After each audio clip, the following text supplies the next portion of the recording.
morning, BookTube. I'm here to do the My Favorite Things tag. I was tagged by Jim over at Jim's Books Reading and Stuff. Check out his video. He had some really good answers. I also saw this on Steve Donahue, Bill Rutenberg's, and a few other channels, and it was really enjoyable listening to everyone's answers to these questions.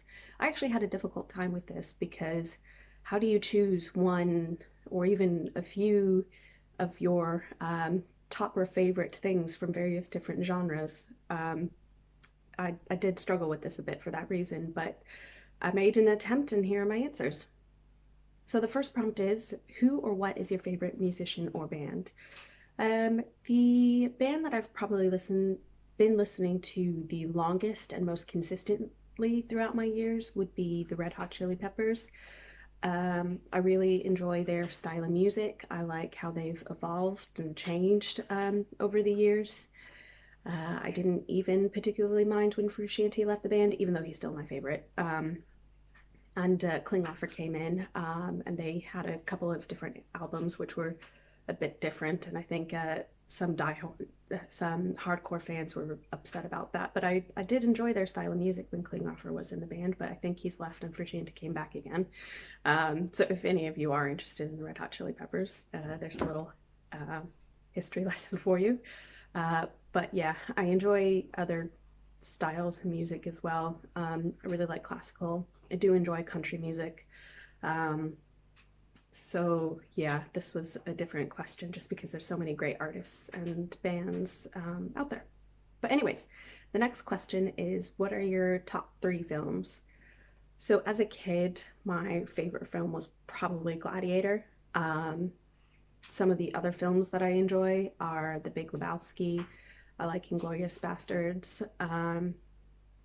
Pretty much anything by the Coen brothers, Tarantino, I will enjoy. So yeah, those are my top films. Question number 3, what's your favorite scent?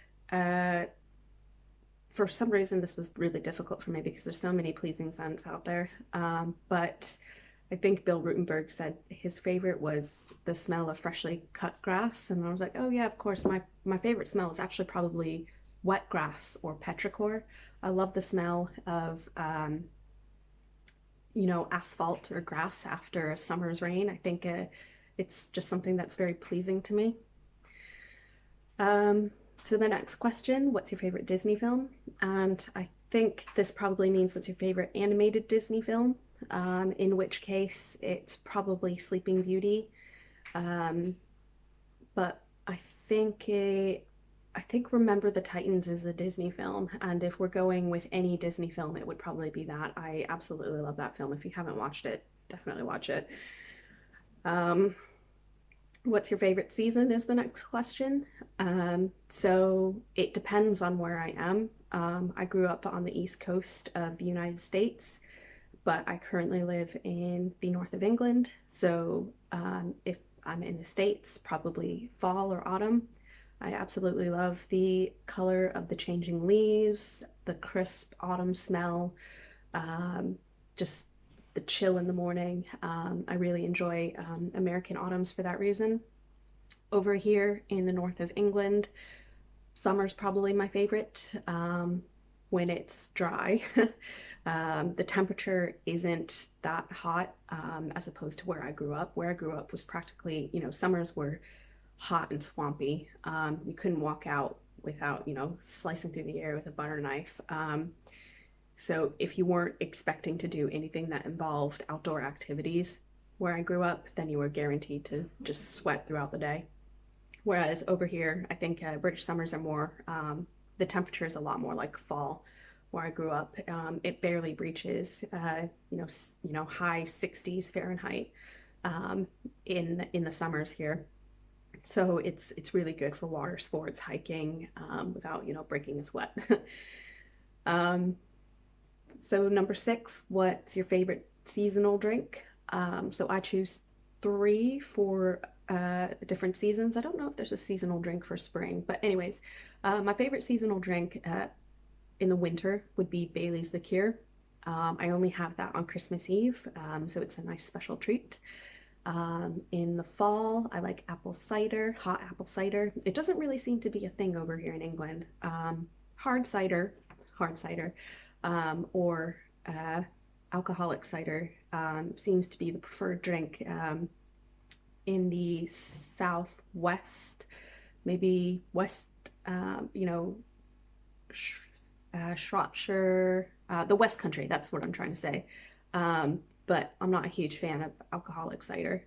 But I do like a hot apple cider in the fall, especially when you go pumpkin patch hunting, whatever you call it.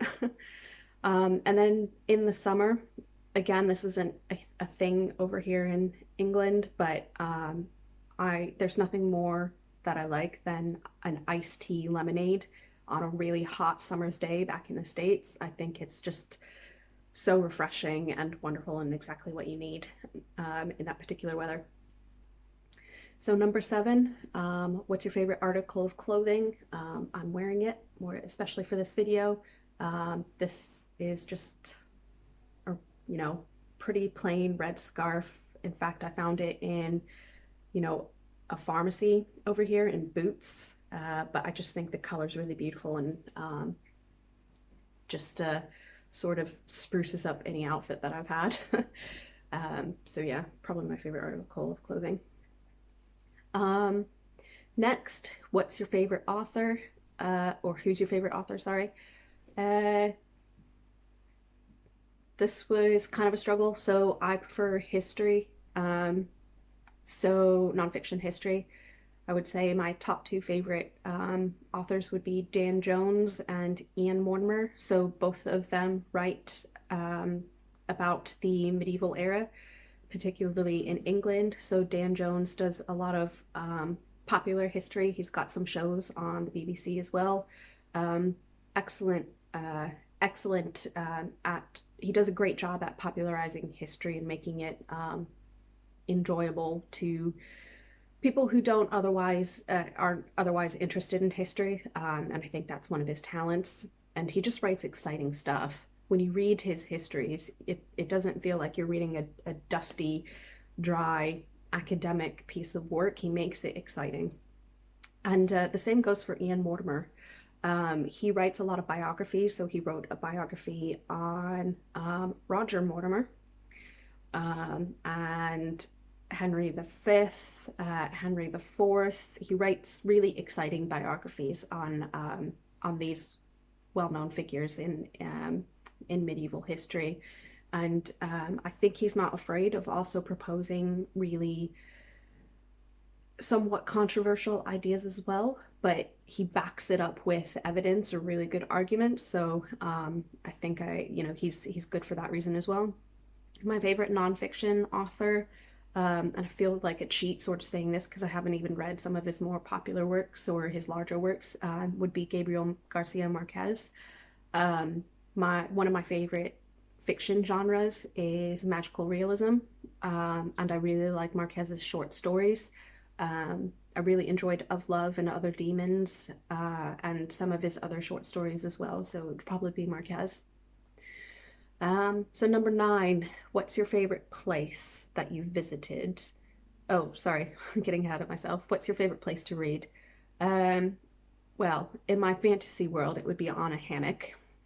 But here in my tiny flat, it would just be on my couch that I'm looking at. Don't really have much space here, so it's just either on the couch if I'm not in bed. So number 10, what's your favorite food or dessert? So my favorite savory food, I really like seafood. Maryland style crab cakes are probably my favorite meal, or lobster. Dessert wise, anything with cream or custard. I love Bavarian cream cake, tiramisu, panna cotta. Those particular types of dishes with cream in them are my absolute favorite. So the next question, what is your favorite time of day? That would be early. I like it when the sun rises and it's peaceful and quiet. When there's not that many other people about, that's my favorite time. What are your top three favorite YouTube channels other than BookTube channels? I like Stefan Milo. He has an archaeology channel and he makes it, he's really quirky, has a lot of personality. He makes particular topics in archaeology very interesting. And then the other two channels that I like are Tasting History with Max Miller.